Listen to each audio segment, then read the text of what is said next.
Hi friends, मैं संजीव और आज हम बात करने वाले हैं दक्षिण बिहार की नदियों के बारे में। मैं इससे पहले बिहार की नदियों के बारे में जिक्र कर लिया था। मैं आपको बताया था कि बिहार में दो तरह की नदियां हैं। एक पठारी क्षेत्र से निकलने वाली नदी और एक हिमालय से निकलने वाली नदी। तो ऑलरेडी हम हिमालय से निकलने वाली नदी के ऊपर जिक्र कर चुके हैं, जिसमें से मैं आपको बताया था गंडक, बूढ़ी गंडक, घाघरा, कोसी, कमला, और एक नदी थी मेरी महानंदा, जो बिहार की सबसे पूर्वी नदी है, जो हिमालय से निकलती है। तो ये ऐसे क्वेश्चन बनते हैं कि बिहार की उस नदी का नाम बताइए जो हिमालय से निकलते हैं, सबसे पूर्वी नदी, तो मेरा महानंदा हो जाएगी। यहाँ पे एक नदी है महानंदा और एक नदी है महानदी, और महानदी प्रवाहित होती है उड़ीसा में, जिसे उड़ीसा का शोक कहा जाता है। बिहार का शोक कहा जाता है कोसी नदी को। तो ऑलरेडी हम लोग ये बात कवर कर चुके हैं। आज हम लोग देखेंगे गंगा में मिलने वाली दाईं ओर से नदियाँ, यानी गंगा में ये तो बाईं ओर से मिलने वाली नदी थी, या हिमालयी नदी आप कह लो। ये जो है बाईं ओर से दाईं ओर से मिलने वाली नदी है, या आप इसे पठारी नदी बोल दो। हिमालय नदी को दो प्रकार से जल मिलता था, एक वर्षा के जल से और एक ग्लेशियर से। पठारी भाग को सिर्फ वर्षा के जल से जल मिलता है, और ये नदियाँ गर्मियों के दिनों में नाले का रूप धारण कर लेते हैं। तो बिहार में, दक्षिण बिहार में किस प्रकार की नदियाँ प्रवाहित होती है और मुख्य रूप से कौन कौन है, इसके बारे में हम जिक्र कर लेंगे यहाँ। जैसे कर्मनाशा नदी, सोन, फल्गु, इसके बाद सकरी आती है, क्यूल आती है, और एक अजय नदी आती है। ये मुख्य रूप से नदियाँ हैं जो दक्षिण बिहार की नदियाँ हैं। और इसमें से भी सबसे इंपॉर्टेंट नदी है आपकी कौन सी? सोन नदी और फल्गु नदी।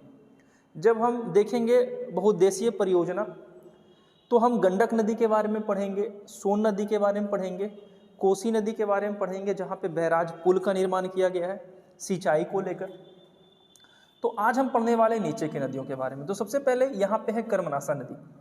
जैसा कि आप देख रहे हो, ये कर्मनाशा नदी निकलती है कैमूर के पठार से, कैमूर क्षेत्र से निकलती है, और ये यूपी और बिहार का बाउंड्री बनाते हुए जाती है बक्सर, और बक्सर में ये चौसा नदी के पास गंगा में मिल जाती है। तो चौसा के पास बिहार में एक तो गंगा नदी प्रवेश करती है बिहार में, बक्सर के चौसा के पास से, और दूसरा चौसा के पास में ही कर्मनाशा नदी। कर्मनाशा नदी को सबसे अपवित्र नदी कहते हैं। अपवित्र नदी कहा जाता है कि इसमें स्नान करने से पाप बढ़ जाते हैं, ऐसी धारणा है। जैसे गंगा नदी को पवित्र नदी माना जाता है, उसी तरीके से कर्मनाशा नदी को बिहार की अपवित्र नदी कहते हैं, जबकि कोसी नदी को बिहार का शोक कहा जाता है। ये क्वेश्चन मैं बार बार इसलिए रिपीट कर रहा हूँ कि ये ऑलरेडी एग्जाम में आया हुआ है।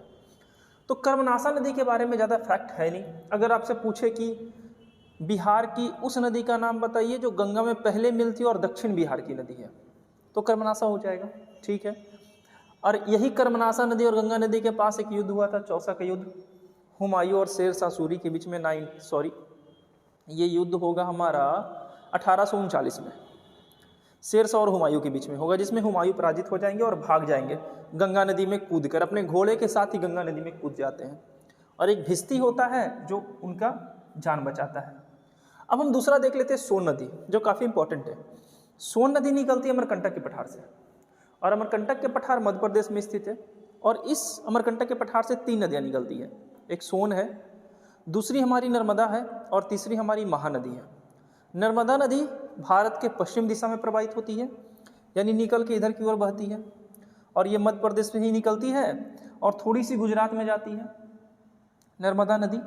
अच्छा, आगे इसके बाद एक निकलती है सोन नदी, इधर ऊपर की ओर प्रवाहित होती है, और ये बिहार में चली जाती है। और एक निकलती है हमारी महानदी, जो उड़ीसा के तरफ साइड से बहती है।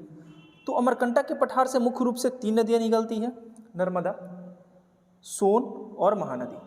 हम देखेंगे सोन नदी के बारे में। तो ये मध्य प्रदेश के अमरकंटक के पठार से निकलेगा, और बिहार में जो है रोहतास जिला और औरंगाबाद जिला, ये दोनों से बाउंड्री बनाते हुए चला जाएगा पटना, और पटना में जाके गंगा नदी से मिल जाएगा। तो सोन नदी बैराज भी बनाया गया है, सोन नदी पे पुल बनाया गया है झारखंड और बिहार को सिंचाई को लेकर, ठीक है। तो यहाँ पे जो सोन नदी है, ये प्राचीन काल में भी और वर्तमान में भी बाढ़ का कारण बन जाती है। और महात्मा बुद्ध ये बोले भी थे कि पटना जो है, एक बार ऐसा समय आएगा जिस समय पटना बाढ़ से ग्रसित हो जाएगा और बर्बाद हो जाएगा। ऐसा कल्पना था महात्मा बुद्ध का, और हुआ भी था कुछ ऐसा ही। तो सोन नदी निकलती है अमरकंटक के पठार से। ये जो आप देख रहे हो अमरकंटक का पहाड़, ये मध्य प्रदेश में, सबसे इंपॉर्टेंट बात तो ये है। और ये बिहार में रोहतास औरंगाबाद से प्रवेश करते हुए पटना में मिल जाएगी। तो ये थी मेरी सोन नदी। सोन नदी घाटी परियोजना आपको पढ़ना है, कोसी नदी घाटी परियोजना आपको पढ़ना है और गंडक नदी घाटी परियोजना आपको पढ़ना है। ये 3 परियोजनाएं बिहार में मुख्य हैं। इसके बारे में रिटन फॉर्म में भी आता है। इसके बाद चलते हैं फल्गु नदी। फल्गु नदी के बारे में आप इंपॉर्टेंट है, ये जानते भी होंगे। निरंजना या लीलांजना या पुनपुन कहते हैं, सॉरी लीलांजना कहते हैं। फल्गु नदी वो नदी है जहाँ पे महात्मा बुद्ध को ज्ञान प्राप्त हुआ था 35 वर्ष की आयु में। ठीक है, फल्गु नदी के किनारे पीपल के वृक्ष के नीचे बोध गया में वैशाख पूर्णिमा के दिन महात्मा बुद्ध को ज्ञान प्राप्त हुआ है। तो फल्गु नदी जो है छोटा नागपुर के हजारीबाग के पठार से निकलती है। दक्षिण बिहार की जितनी नदियां हैं, ये सोन नदी को छोड़कर बाकी सारी नदियां जो है वो सारी की सारी नदियां हजारीबाग के छोटा नागपुर के पठार से ही निकलती है। और पूरा का पूरा रांची, इवन पूरा का पूरा झारखंड छोटा नागपुर के पठार पे स्थित है। गोंडवाना क्रम का चट्टान जिसके नीचे कोयला पाया जाता है प्रचुर मात्रा में, हजारीबाग के निकट से निकलती है और कई धाराओं से मिल जाती है। और ये मिलकर ये निर्माण करती है निरंजना या लीलांजना नामक नदी का। निरंजना नदी कभी कभी आता है ना कि महात्मा बुद्ध को किस नदी के किनारे ज्ञान की प्राप्ति हुई थी, तो कहीं तो फल्गु मिल जाता है, कहीं कहीं आपको निरंजना लिखा हुआ मिलता है, तो ये भी आंसर हो जाएगा। इसको लीलांजना के नाम से भी हम जानते हैं। अच्छा, ये बोधगया के निकट एक मोहना नामक नदी से मिल जाता है। इसकी एक सहायक नदी है मोहना, और जब ये इसमें मिलता है तो बड़ा विशाल रूप धारण कर लेता है और गया में ये नदी बाढ़ का कारण बनता है। और इसके इंपॉर्टेंट है इसकी सहायक नदियाँ। सहायक नदियों में देख लो तिलैया है, धनराजी, सकरी, खुरी, ये सारी नदियाँ हैं फल्गु की सहायक नदी। सहायक नदी पुनपुन का भी पूछा जाता है, जैसे में मादर, मोरहर, यमुनी, ये पुनपुन नदी भी निकलती है झारखंड के पलामू से। पुनपुन नदी के बारे में पूछा गया है। पुनपुन अलग है, फल्गु अलग है। दोनों गया के निकट से ही बिहार में प्रवेश करती है और दोनों नदी ऐसी है जो गया में बाढ़ का कारण बनती है।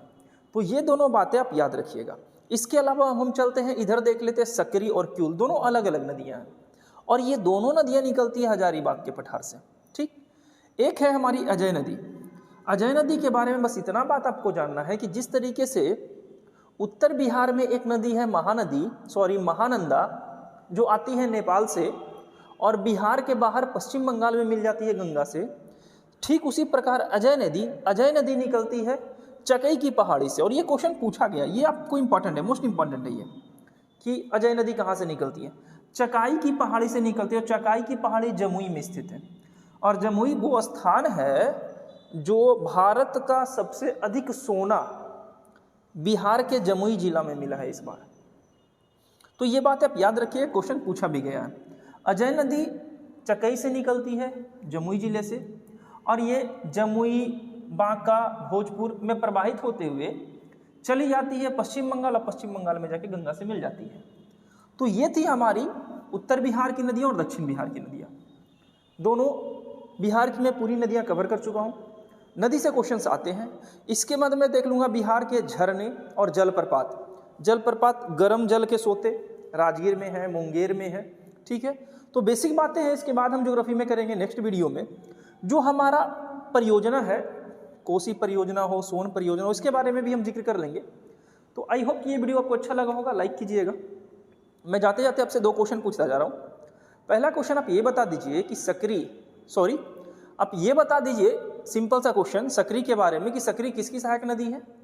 और दूसरा ये बता दीजिए कि लीलांजना किस नदी का उपनाम है, लीलांजना का मुख्य नाम क्या है। ये दोनों क्वेश्चन का आंसर आप कमेंट में कीजिएगा। पढ़ाई जारी रखिए, एग्जाम हो चुका है। बीपीएससी का एग्जाम अच्छा रहा, वैसा कोई पेपर था नहीं, ये नहीं बोल सकते कि बीपीएससी का पेपर काफ़ी ईजी था।